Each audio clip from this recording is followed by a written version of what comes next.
أما بعد فأعوذ بالله من الشيطان الرجيم بسم الله الرحمن الرحيم لقد من الله على المؤمنين إذ بعث فيهم رسولا منهم يتلو عليهم آياته ويزكيهم ويعلمهم الكتاب والحكمة قال رسول الله صلى الله عليه وسلم تركت فيكم أمرين لن تضلوا ما تمسكتم بهما كتاب الله وسنتي.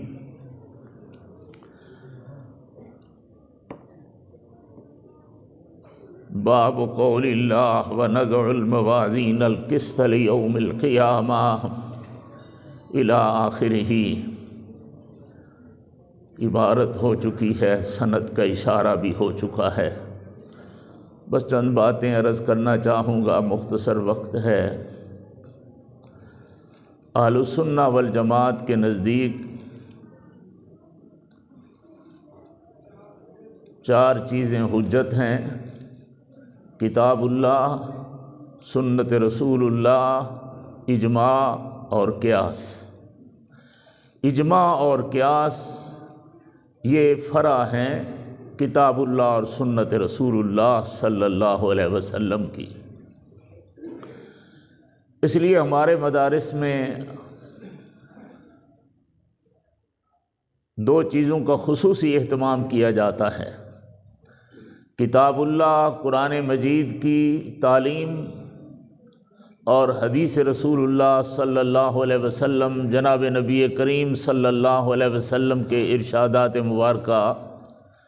باقی جو ہم 4 سال 6 سال بچوں کو پڑھاتے ہیں، منطق پڑھاتے ہیں یا نحو پڑھاتے ہیں، صرف پڑھاتے ہیں، معانی پڑھاتے ہیں، یہ صرف اس لیے ہے کہ ہمارا بچہ قرآن اور حدیث پڑھنے کی استعداد اور صلاحیت حاصل کر لے.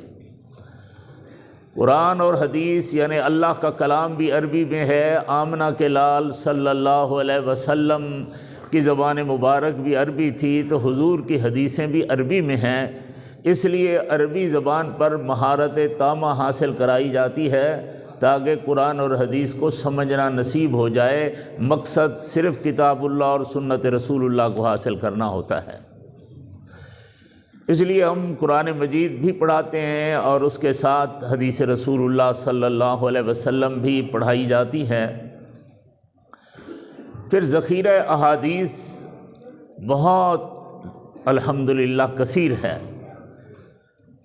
اہل السنہ والجماعت کا یہ بھی ایک نظریہ ہے کہ حدیث مبارک کی کتابوں میں سب سے اہم بخاری شریف ہے. اس لیے ہمارے ذرا حضرات بخاری شریف کا خصوصی اہتمام فرمایا کرتے ہیں. یہ نہیں ہے کہ صحیح حدیثیں صرف بخاری میں بند ہیں، بخاری شریف کی حدیثیں بھی صحیح ہیں، اس کے علاوہ بھی دوسری کتابوں کے اندر بھی سند کے اعتبار سے عظیم سند، عظیم تر سند کے ساتھ احادیث کریمہ موجود ہیں. مبارک ہو آپ حضرات کو، خصوصاً میرے ان طلباء کرام جو اب ماشاءاللہ عالم بن چکے ہیں، ہمارے ان اب عزیز نہیں اب بھائی کہہ دوں، جن کو اللہ نے یہ سعادت عطا فرمائی ہے. اللہم زد فزد. چونکہ درس کہہ دیا جاتا ہے تو کچھ نہ کچھ وہ باتیں عرض کرنی ہوتی ہیں جو طلباء سے متعلق ہوتی ہیں. قرآن مجید کے پڑھانے میں خصوصاً شیخ الاسلام حافظ الحدیث والقرآن حضرت درخواستی نور اللہ مرکزہ کو اللہ نے جو الہامی انداز عطا فرمایا تھا، اس میں سے جو اہم باتیں تھیں چند، ان میں سے ایک اہم بات ربط تھی. اللہ کا کلام اتنا مربوط ہے کہ از اول تا آخر ہر صورت کو صورت کے ساتھ، ہر رکوع کو رکوع کے ساتھ، آیت کو آیت کے ساتھ، جملے کو جملے کے ساتھ ایسا ربط ہے کہ دنیا کوئی اتنا خوبصورت موتیوں کا ہار مالا نہیں مرتب کر سکتی جتنا اللہ کے کلام میں مضامین کا آپس میں ربط اور جوڑ ہے. اور یہی اعجاز ہے۔ لوگ لفظوں کو دیکھتے ہیں، سب کچھ دیکھو گے تو پتہ چلے گا کہ یہ قرآن اللہ کی کتنی عظیم کتاب ہے۔ حدیث رسول اللہ صلی اللہ علیہ وسلم بھی چونکہ قرآن مجید کی شرح ہے، تو حضرت درخاستی رحمہ اللہ بخاری شریف کے پڑھانے میں بھی وہی اہتمام فرمایا کرتے تھے جو قرآن مجید کے پڑھانے میں اہتمام فرمایا کرتے تھے، تاکہ طلباء کو بھی اور امت کو بھی معلوم ہو کہ متن ہے تو شرح بھی تو کوئی چیز ہے۔ سبحان اللہ۔ اس لیے حضرت رحمہ اللہ اکثر ختم بخاری شریف کے موقع پر ربط بھی بیان فرمایا کرتے تھے۔ میں بالکل آسان بیان کروں گا تاکہ بالکل ہمارے ان پڑھ ساتھی بھی تشریف فرما ہیں، انہیں بھی انشاءاللہ لطف آئے گا، سمجھ آئے گا۔ امام بخاری رحمۃ اللہ علیہ کی کتاب اور آخری کتاب آخری حدیث کا تعلق بخاری شریف کے پہلے باب اور پہلی حدیث کے ساتھ، اس کے اندر تینوں طرح سے ربط بیان کیا جاتا ہے۔ میں صرف ایک تھوڑا تھوڑا بیان کر کے طلباء کو بھی فائدہ ہو جائے اور سب حضرات کو شوق پیدا ہو۔ بخاری شریف کا آغاز ہوا تھا باب کیف کان بدء الوحی الی رسول اللہ صلی اللہ علیہ وسلم، اور انتہا آ رہی ہے باب قول اللہ عز وجل ونضع الموازین القسط لیوم القیامہ۔ سبحان اللہ۔ ربط الباب بالباب بھی ہمارا عقیدہ بھی بنا رہا ہے، ہمارا نظریہ بھی درست کر رہا ہے، اور ہمیں بخاری شریف کی کتاب اور امام بخاری رحمۃ اللہ علیہ کی علمی مقام کی طرف بھی متنبع کر رہا ہے۔ سبحان اللہ۔ فرمایا ابتدا میں تھا باب کیف کان بدء الوحی الی رسول اللہ صلی اللہ علیہ وسلم، ابتدا میں دین کی آغاز وحی سے ہوتی ہے۔ سبحان اللہ۔ تو وحی کا ذکر تھا، دین کے تمام احکامات کی ابتدا وحی سے ہوئی ہے، تو فرمایا پہلے ابتدائے کائنات، ابتدائے احکامات، ابتدائے نبوت، جو لفظ آپ تعبیر فرما لیں، تو ابتدا میں بدء وحی کا ذکر تھا، اور ہمیں ایک نظام دے دیا گیا ہے کہ اگر نبوت کے اس نظام کو لے کر چلو گے تو کامیاب رہو گے۔ فرمایا کہ فَإِمَّا يَأْتِيَنَّكُم مِّنِّي هُدًى، جب میری طرف سے تمہاری طرف کوئی ہدایت آئے گی، جو اس کی اتباع کرے گا وہ کامیاب ہو جائے گا۔ تو پہلے درس دیا ہے احکامات کا، دین کے آغاز کا ذکر ہے۔ مومن کی زندگی کی ابتدا ہونا چاہتی ہے، اس کے لیے جو مزاج اور جو پروگرام، جو مبدأ ہے وہ وحید ہے، اس کو بیان کیا گیا ہے۔ آخر میں چلتے چلتے چلتے چلتے چلتے 90 سال، 80 سال، 50 سال پڑھتے پڑھاتے، چلتے چلاتے مومن کی ساری زندگی مکمل ہوئی ہے۔ اب فرمایا کہ اب آخر کے اندر قیامت کا ذکر فرما دیا ہے، احکامات قیامت کو ذکر کر دیے ہیں۔ وہ ابتدا مبدأ اعمال ہے، یہ منتہائے اعمال ہے۔ عمل کرتے چلے جاؤ تو انتہا میں میزان ہوگا، تیرے عملوں کو قیامت کے اندر تولا جائے گا، وزن کیا جائے گا۔ سبحان اللہ۔ ربط الباب بالباب مختصراً عرض کر دیا ہے، ربط الحدیث بالحدیث بھی مختصراً ذہن میں یاد رکھ لو۔ ابتدا میں حدیث یاد ہوگی، انما الاعمال بالنیات، اللہ اکبر، وہ حدیث یاد فرما دی ہے۔ اس سے معلوم ہوا ہے، خبردار کر دیا ہے کہ اندھے مندھے جو جیسے آئے ویسے کرنے کا پابند نہیں ہے، عمل کرو لیکن عمل میں بھی اخلاص ہو، اللہ کی رضا ہوگی تو وہ اعمال کامیاب ہو جائیں گے۔ بھلا احد پہاڑ جتنی خیرات کر دو، اگر دکھلاوے کے لیے ہے تو سب مردود ہے، ناکام ہے۔ اللہ کی رضا کے لیے ایک کھجور کو دے دو تو اللہ اس کو پالتے ہیں، قیامت کے دن اللہ اکبر تب جب جاؤ گے تو وہ کھجور احد پہاڑ سے بھی بڑی ہوگی۔ سبحان اللہ۔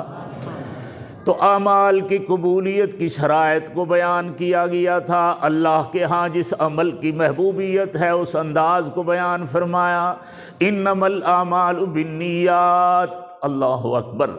اب فرمایا اس کے ثمرات کو بیان کر دیا ہے، قیامت کے دن وزن اعمال ہوگا، میزان قائم کیا جائے گا، اعمال کو جو تولا جائے گا یہ کثرت کے اعتبار سے نہیں، یہ تیرے اخلاص کے اعتبار سے تولا جائے گا۔ اس لیے حدیث شریف کا ایک مفہوم ہے کہ حضرت داؤد علیہ السلام اللہ سے پوچھ رہے تھے اللہ میزان کتنا بڑا ہوگا؟ اللہ نے فرمایا داؤد اتنا بڑا میزان ہوگا، 7 زمینیں آسمان اس میں ڈال دیے جاؤ تو وہ ایسے ہوگا جیسے بڑے برتن میں ایک چھوٹا سا تنکا پڑ گیا ہے۔ کہتے ہیں حضرت داؤد علیہ السلام نے فرمایا یا اللہ من یملؤہ، کون اس کو بھر سکتا ہے؟ بس اتنا کہا اور حضرت داؤد بے ہوش ہو گئے ہیں کہ یہ تو بڑا امتحان، بڑی آزمائش، 7 زمین و آسمان اس میں پڑے تو ایک ذرہ پڑے تو کتنے اعمال کہاں سے آئیں گے، اس کو بھر دیا جائے گا۔ اللہ جل جلالہ نے حضرت داؤد علیہ السلام کو ہوش عطا فرمایا، پھر وہ ہوش میں آ گئے، اللہ کی دربار کی طرف متوجہ ہوئے۔ اللہ نے فرمایا ملہ الاخلاص، اس کو اخلاص بھر دے گا۔ سبحان اللہ۔ اس لیے لفظ تو ایک ہوگا لا الہ الا اللہ، بس اس کو جب میزان میں ڈال دو گے تو میزان بھر جائے گا۔ حدیث پڑھ رہے ہو سبحان اللہ و بحمدہ سبحان اللہ العظیم ہوں گے تو 2 کلمے، لیکن یہ اللہ کے اس میزان کو بھر دیں گے، فرمایا ملہ الاخلاص، اخلاص اس کو بھر دے گا۔ تو میزان کا تذکرہ فرما دیا ہے۔ ابتدا ساری زندگی عمل کرتے رہو لیکن اللہ کی رضا کے لیے کرتے رہو، آخر میں تمہیں ثمرہ کیا ملے گا؟ تیرے اعمال کو تولا جائے گا، وزن کیا جائے گا۔ تولنا اور وزن کرنا جو ہوگا یہ کثرت تعداد کے اعتبار سے نہیں، تیرے اخلاص کے اعتبار سے۔ فرمایا لیبلوکم ایکم احسن عملا، اکثرکم عملا نہیں ہے، احسنکم عملا۔ اللہ نے یہ دنیا کائنات بنائی ہے اپنے بندوں کو یہ سمجھانے کے لیے، اللہ اکبر، کہ کون میرے عشق میں مبتلا ہو کر میری عبادت کرتا ہے، کون کتنے اخلاص کے اندر سرشار ہو کر، کون شربت محبت الہی میں مستغرق ہو کر عبادت کر رہا ہے، اس کے دماغ کا کیا تاثر ہے، آنکھیں کہاں چل رہی ہیں، دل کہاں چل رہا ہے، سب کچھ متوجہ ہے تو یہ عبادت کمال درجے کی ہوگی۔ 4 رکعتیں پڑھی ہیں یا 100 پڑھی ہیں، دیکھنا تو یہ ہے کہ کس اخلاص کے ساتھ پڑھی ہیں۔ ربط السند بالسند، میں نے کہا وقت بالکل مختصر ہے، اس لیے میں صرف اشارہ کرتا چلا جاؤں تاکہ پتہ چلے کہ قرآن بھی کچھ علم ہے، محمد کا فرمان بھی کوئی بڑا علم رکھتا ہے۔ بھلا دنیا کہتی رہے، کچھ بھی کرتی رہے، ساری کائنات کے فنون قربان اللہ کے قرآن کے ایک لفظ مبارک پر۔ فرمایا ربط السند بالسند ہے۔ یہ اتفاقی باتیں بھی ہوتی ہیں، اللہ کی طرف سے بھی ہوتی ہیں، الہام بھی ہوتے ہیں، سبحان اللہ۔ امام بخاری رحمہ اللہ نے تو 6 لاکھ حدیثیں جمع فرمائی تھیں، 6 لاکھ حدیثوں میں تو 6 لاکھ سندیں ہوں گی، ہر حدیث کی پتہ نہیں کتنی متعدد سندیں ہوں گی، تو کہہ دو کروڑوں سندیں ہوں گی، لیکن امام بخاری کو کس نے کہا کہ یہ سند پہلے لے کر آؤ؟ سبحان اللہ۔ فرمایا اللہ کی طرف سے اذن ہوتا ہے، حکم ہوتا ہے، الہام ہوتا ہے۔ امام بخاری رحمۃ اللہ علیہ نے انما الاعمال بالنیات والی حدیث جو ذکر کی تھی وہ اپنے شیخ حمیدی سے کی تھی۔ بچے جانتے ہیں حمید کا معنی ہوتا ہے تصغیر ہے، ابتدائی درجہ ہے تعریف کرنے کا، اللہ کی حمد کا ابتدائی درجہ۔ میں اس سے ڈرتا رہتا ہوں کہ بالکل لوگ بھی مانا کر دوں کہ چھوٹی تعریف اور بڑی نہیں، میں یوں کہوں گا حمد تو ہے، لیکن حمید یعنی ابتدائی درجات میں تھے۔ اب آخری راوی لے کر آئے ہیں تو ان کا استاد احمد ابن اشکاب ہو گیا، احمد اس میں تفضیل کا صیغہ ہے، سبحان اللہ۔ اب حمد کے درجات بلند ہو چکے ہیں، درجات حمد اپنی انتہا کو پہنچ رہے تھے، اب اس استاد کا نام لے کر آئے ہیں۔ ترتیب کا بھی لحاظ ہے کہ اساتذہ سب کا احترام کرو، لیکن اس میں بھی کوئی ترتیب ہو سکتی ہے، سبحان اللہ۔ حضرت احمد حمیدی مکی ہیں، مکہ المکرمہ سے دین کا آغاز ہوا، استاد بھی وہ لے کر آئے جو مکہ مکرمہ کا رہائشی ہے۔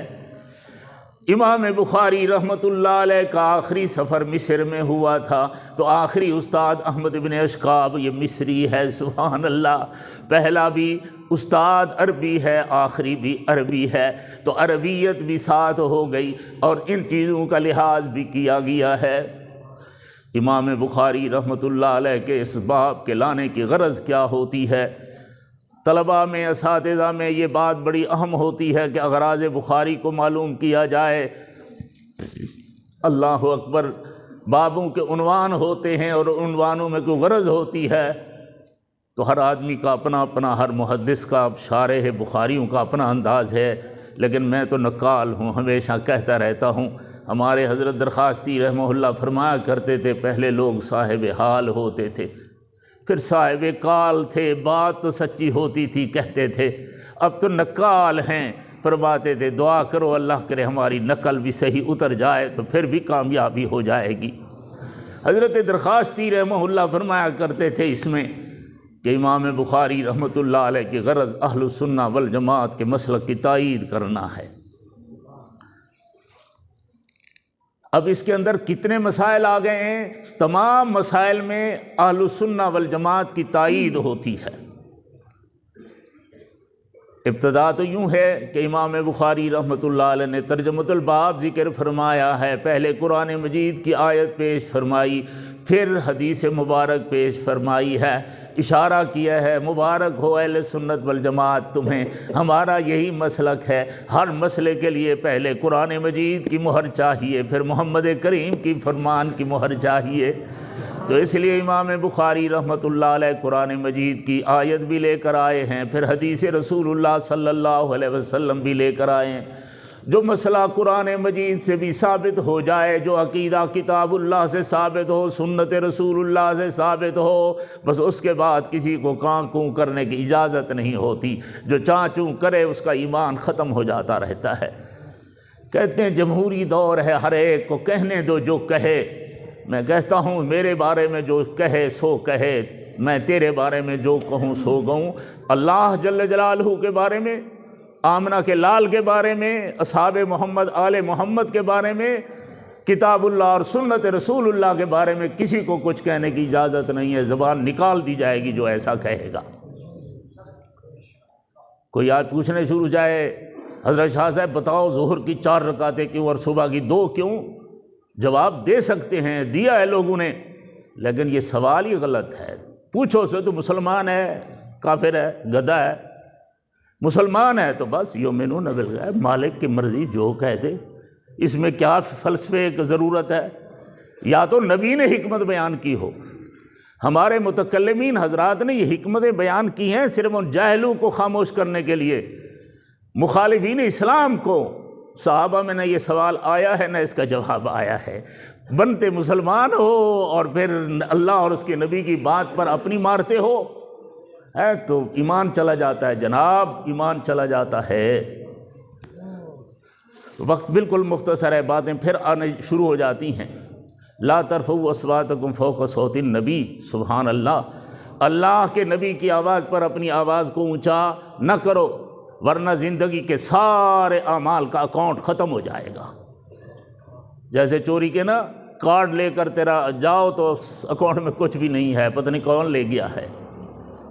یہ وہ اعمال ہیں، یہ وہ بد عملی ہیں جس کی وجہ سے سارے کے سارے عمل ضائع ہو جاتے ہیں۔ لیکن کچھ لوگ سمجھتے ہیں شاید یہ حضور کے دور کی بات ہے کہ اس وقت حضور کے آواز مبارک پر کسی کا آواز اونچا ہو جائے تو اس کا حکم بیان کیا جا رہا ہے۔ نہیں نہیں، قیامت تک کے لیے حکم باقی ہے۔ آج بھی کوئی آدمی اللہ کا قرآن پیش کرے، آمنہ کے لال کی حدیث مبارک پیش کرے، اگلا کہہ دے چھوڑ وے مولوی دی گپ پہ جیری گال ہوئے وے حدیث ٹھوکنے دو، کفر، سارے اعمال ختم ہو گئے۔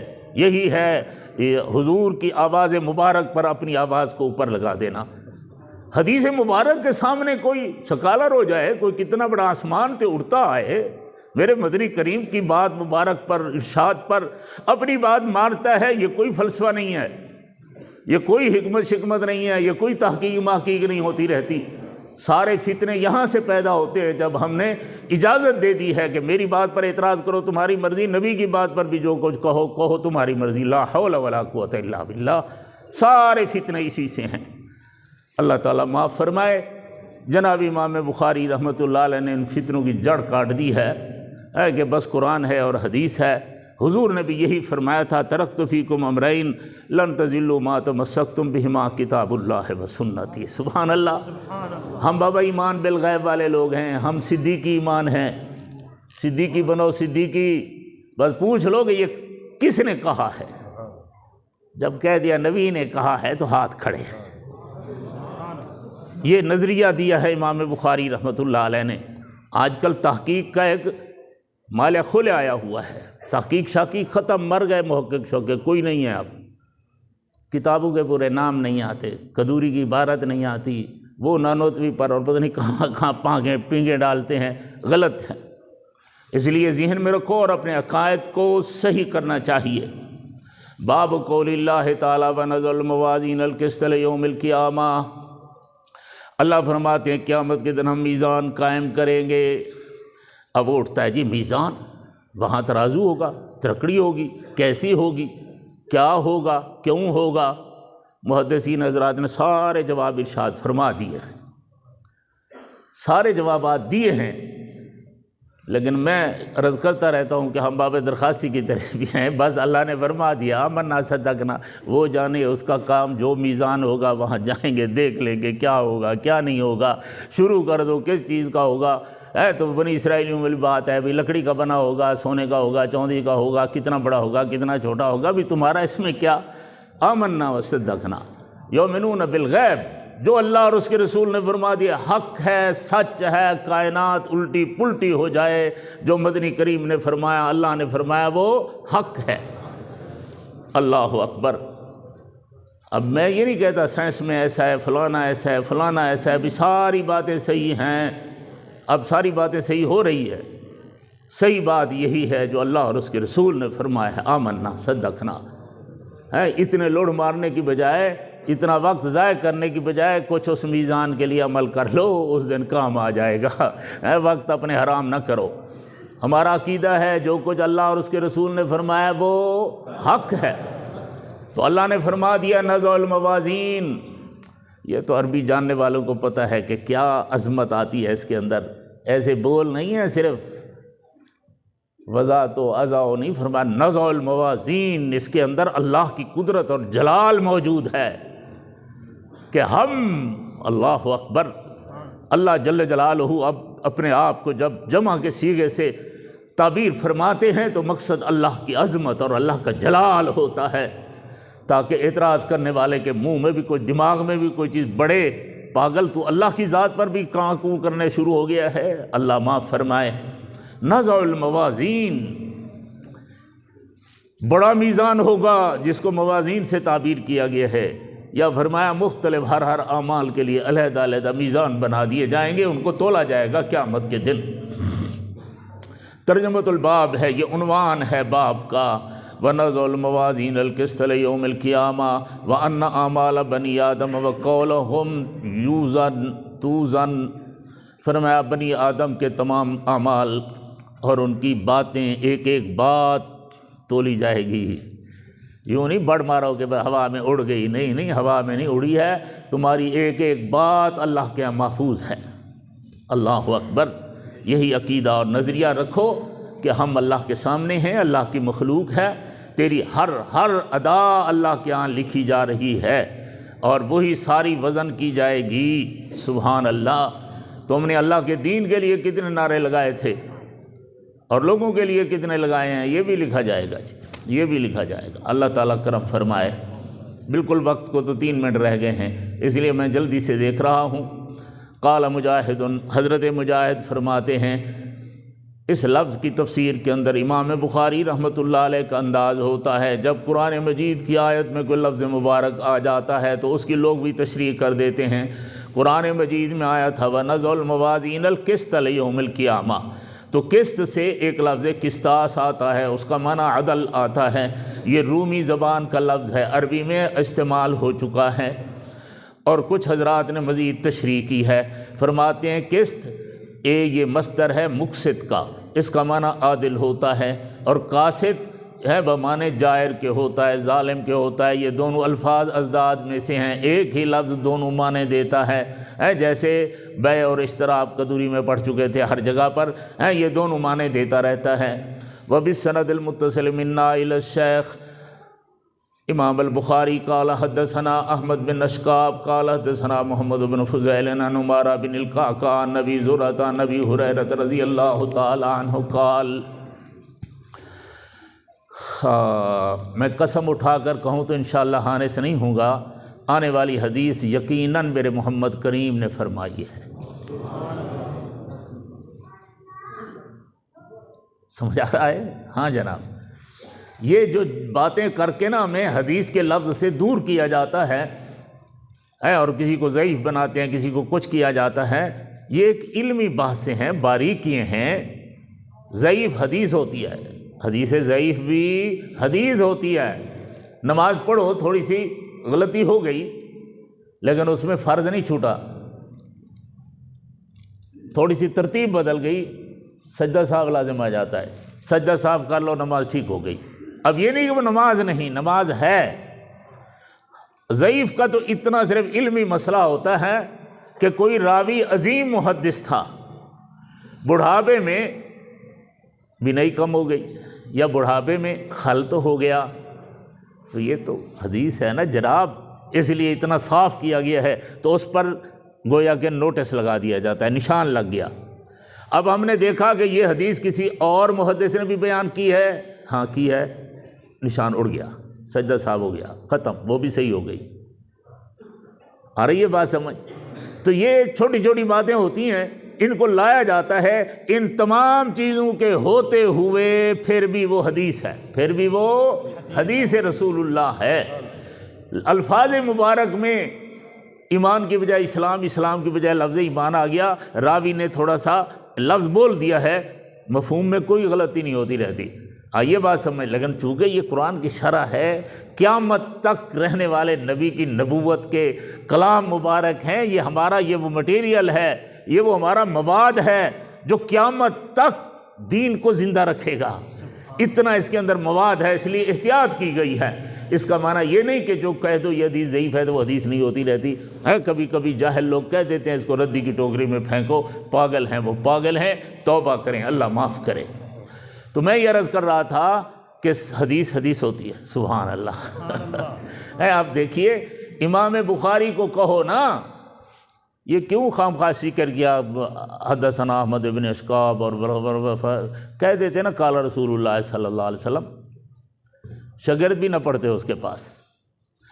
امام بخاری آپ کیسے فرما رہے ہیں قال رسول اللہ صلی اللہ علیہ وسلم؟ آپ نے حضور کو دیکھا ہے، حضور کی خدمت میں بیٹھے تھے، تو آپ کیسے کہتے ہیں قال رسول اللہ صلی اللہ علیہ وسلم؟ بخاری کو اجازت نہیں ہے جب تک وہ اپنا سارا سلسلہ نسب نہ بیان کرے، پوری سند نہ بیان کرے کہ مجھے میرے اس استاد نے اس کو، اس استاد نے اس کو، اس نے اس کو، ابو ہریرہ رضی اللہ تعالیٰ عنہ نے اور اس کو حضور صلی اللہ علیہ وسلم نے۔ اب بخاری تو بیان کر، تجھے اجازت ہے، جب تک سند نہ بیان کرے اتنے تک اجازت۔ یہ ختم نبوت کی دلیل ہے، یہ قیامت تک ہمارے دین کے مضبوط ہونے کی دلیل ہے، یہ بہت بڑی گارنٹی ہے، اور یہ حدیث گارنٹیڈ ہے۔ ہم قسم اٹھا کر کہہ سکتے ہیں آپ کی یہ حدیث خود حضور نے فرمائی ہے۔ آ رہی ہے بات سمجھ؟ امام بخاری سے لے کر مجھ تک جو سند ہے اس پر تو کانٹا لگا گیا ہے نا، تو اس کو تو گنو ہی نہ، کیونکہ یہ خیر قرون کے باہر کا دور ہے، اس کے اندر تو میں کتنا بڑا ولی اللہ کیوں نہ ہوں، میرے اندر ہزاروں خامیاں ہوں گی، اس لیے اس کو چھوڑ دو، اس پر بحث بھی مت کرو۔ بخاری سے آگے والی کی بحث کرو، ابو داؤد سے آگے والے کی بحث کرو، امام ترمذی سے آگے والوں کی بحث کرو۔ یہ اس دور کے لوگ ہیں جب ان پر اتنی تحقیق کر کے حدیث لکھی گئی ہے، سبحان اللہ۔ اب اس حدیث کے بارے میں کوئی آدمی کچھ کہہ دے، کیوں کچھ کہہ دے؟ آپ حضرات اور ہمیں پورا ایمان ہے کہ یہ محمد کریم کا فرمان ہے صلی اللہ علیہ وسلم۔ اگر ہم شک اور تردد کے راستے کھولیں گے تو ہم اپنے دین کو محفوظ نہیں کر پائیں گے۔ پھر سند بیان کی جاتی ہے، سبحان اللہ۔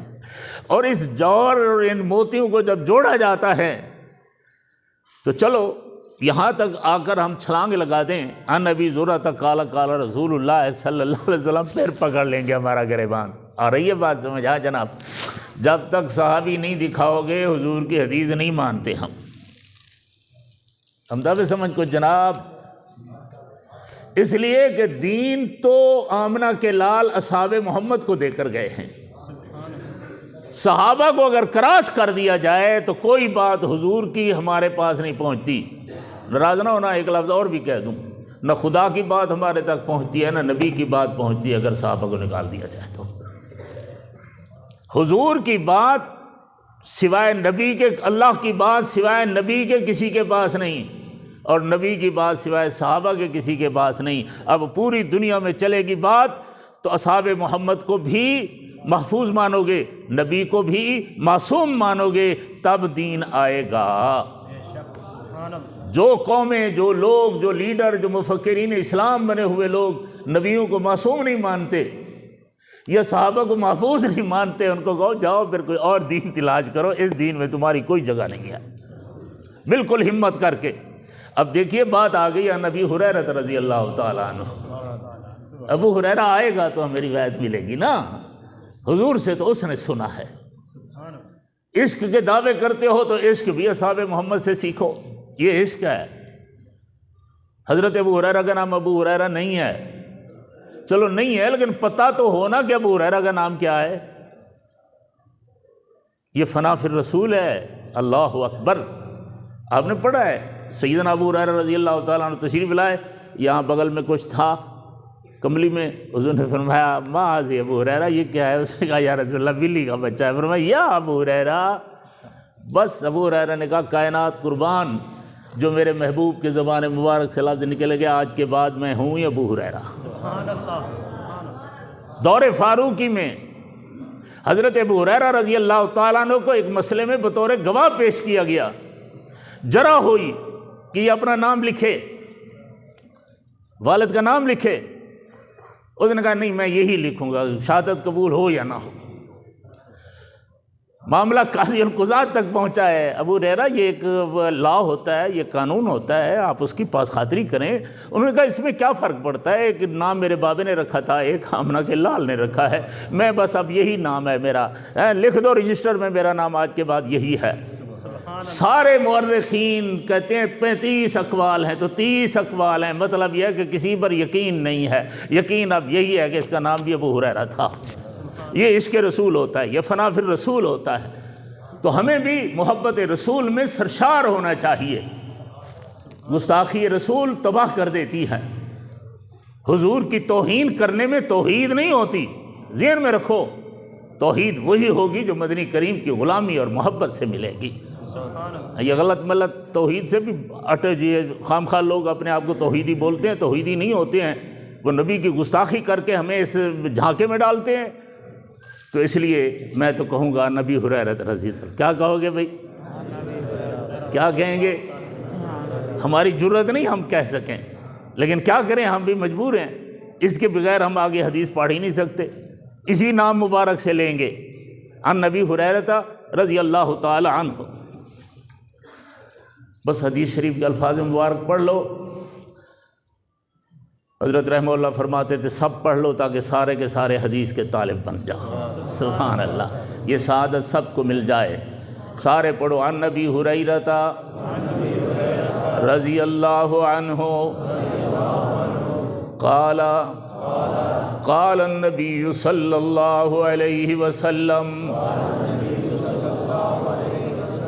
کلمتان حبیبتان الی الرحمن خفیفتان علی اللسان ثقیلتان فی المیزان سبحان اللہ وبحمدہ سبحان اللہ العظیم۔ سیدنا ابو ہریرہ رضی اللہ تعالیٰ عنہ فرماتے ہیں کہ آمنہ کے لال نے فرمایا، جناب نبی کریم صلی اللہ علیہ وسلم نے ارشاد فرمایا کتنے پیارے لفظ ہیں، یہ جوامع الکلم ہیں، نظرنے میں تو مختصر لفظ ہیں، سارا دین اس میں آ گیا ہے۔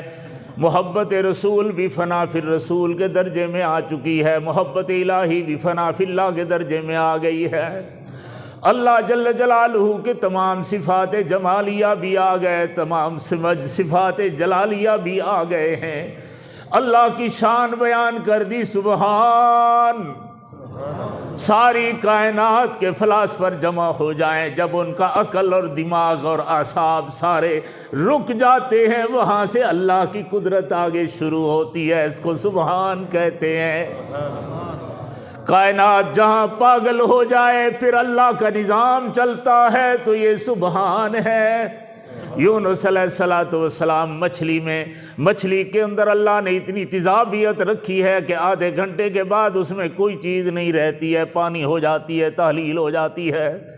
لیکن جناب یونس علیہ السلام مچھلی کے پیٹ میں 40 دن یا جتنا بھی رہے ہیں، سبحان اللہ، تو کہو نا سبحان اللہ۔ اس لیے فرمایا سبحانک لا علم لنا لا الہ الا انت سبحانک انی کنت من الظالمین۔ سبحان اللہ، کتنا بیان کرتا چلا ہوں، ٹائم بالکل تھوڑا ہے۔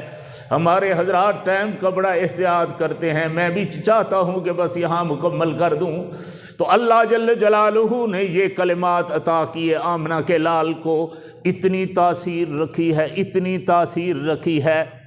ہم جیسے گناہگاروں کے لیے بڑا سامان دے دیا ہے، وہ کچھ بھی نہیں ہو سکتا تو اتنا تو کر لیا کرو، سبحان اللہ۔ درود شریف بھی پڑھو، 100 دفعہ یہ سبحان اللہ و بحمدہ سبحان اللہ العظیم پڑھے کر، تیرے سارے دن کے گناہ معاف ہو جائیں گے۔ یہ تاثیر ہے، اور پھر یہ محبت کی علامت بھی ہے۔ محبوب کے تھوڑے کلمے بھی کافی ہوتے ہیں، بولو تو صحیح نا اپنی زبان مبارک سے، اللہ کے محبوب بن جاتے ہیں۔ جب اللہ کے محبوب اور پیارے کلمے کہو گے تم بھی خدا کے محبوب بن جاؤ گے۔ پھر کام تو تھوڑا کرو گے، تھوڑی سی زبان ہلاؤ گے، سبحان اللہ و بحمدہ، اللہ کی قدرت اور رحمت جوش میں آ جاتی ہے۔ تو ابھی سبحان اللہ العظیم نہیں کہتا، پہلے تیرے گناہ معاف کر دیے جاتے ہیں۔ یہ کمال محبت ہے، اور یہ بھی وہی ہوتا ہے۔ اللہ ہم سب کو نصیب فرمائے فنا فی اللہ کا درجہ ہے، فنا فی الرسول کا مقام بہت اونچا ہوتا ہے۔ تو ارشاد فرمایا کلمتان، 2 کلامیں ہیں۔ یہ طالب آپس میں پھر ڈسکس کرتے ہیں کہ کلمے تو نہیں، یہ تو پھر کلمے کہا گیا ہے۔ میں کہتا ہوں طلباء کو کہ اپنے دماغ کو حاضر رکھو، 20 سال لگا کر آئے ہو تو کلمہ طیبہ جو پڑھتے ہو لا الہ الا اللہ محمد الرسول اللہ، یہ کلام ہے یا کلمہ ہے؟ کلام ہے۔ کہتے کیا ہو؟ کلمہ ہے۔ اشہد ان لا الہ الا اللہ و اشہد ان محمد الرسول اللہ، 2 کلامیں ہیں، لیکن کیا کہتے ہو؟ کلمہ 2۔ آ رہی ہے بات سمجھ؟ ہاں جناب، یہ بھی محبت ہے۔ محبوب کی بات کتنی ڈھیر ہو، زیادہ ہو، وہ مختصر سی لگتی ہے۔ ذکر کلمے کا ہے، مراد کلام ہے۔ لیکن میں کہہ دوں تصحیح کر دو نا حضرت، تصحیح کر دو۔ حضرت کفیل شاہ صاحب بخاری مدثر لو، میرے کا تصحیح کر دو۔ کہہ تو رہے ہو نا کہ اس کا معنی ہے 2 کلامیں، 2 کلامیں۔ صبح سے طلباء کو کہہ رہا ہو تو کہہ دو نا کلامانے۔ فرمایا نہیں ہوا، تیری کیا ضرورت ہے میرے مدنی کریم کے لفظ کو توڑنے کی؟ پھر وہی بات ہوگی، وہی لفظ بولو گے، مراد سمجھاتے رہو۔ یہی تو اہل السنہ والجماعت علماء دیوبند کا ایک بہت بڑا کام ہے۔ دنیا نے کہا قرآن اترا سعودیہ میں ہے، پڑھا مصر میں گیا، لکھا ترکی میں گیا، سمجھا ہند میں گیا ہے۔ بہت سارے لوگ ایک ایک لفظ کو دیکھ کر ویسے چل پڑتے ہیں، علماء دیوبند مراد رسول تک پہنچتے ہیں۔ سبحان اللہ، صحابہ اسی لیے تو ہیں کہ الفاظ مبارک کی مراد بھی متعین کر کے دے دیں۔